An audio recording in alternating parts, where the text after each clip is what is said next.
কেমন আছেন আপনারা? স্যার আমরা তো ভালো আছি, আপনার সাফল্যের গল্পটা একটু বলুন। আমার সাফল্যের পিছনে আমার মা, বাবা, দাদা, কাকা, গার্লফ্রেন্ড কারোরই হাত নেই, শুধুমাত্র আমার হাত। আপনার এই ইন্ডাস্ট্রির জার্নিটা একটু বলুন স্যার।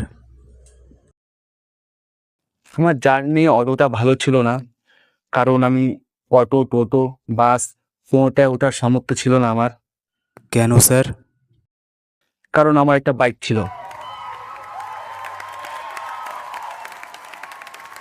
ওটা না স্যার, আপনার ইউটিউব জার্নির কথা একটু বলুন।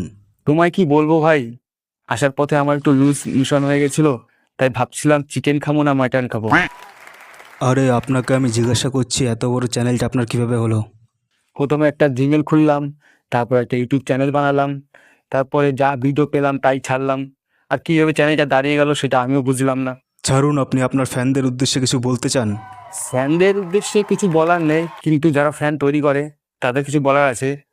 ওই ফ্যানটা যদি ওয়েদারে যদি অটোমেটিক যদি ঘুরতো তাহলে খুব ভালো হতো, কারণ বিছানা থেকে উঠে সুইচ অফ অন করতে খুব কষ্ট হয়।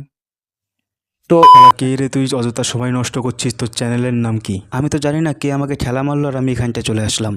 যা যা, ঠিক আছে, যা তো এখানে হাঁট, যা ফট ফট।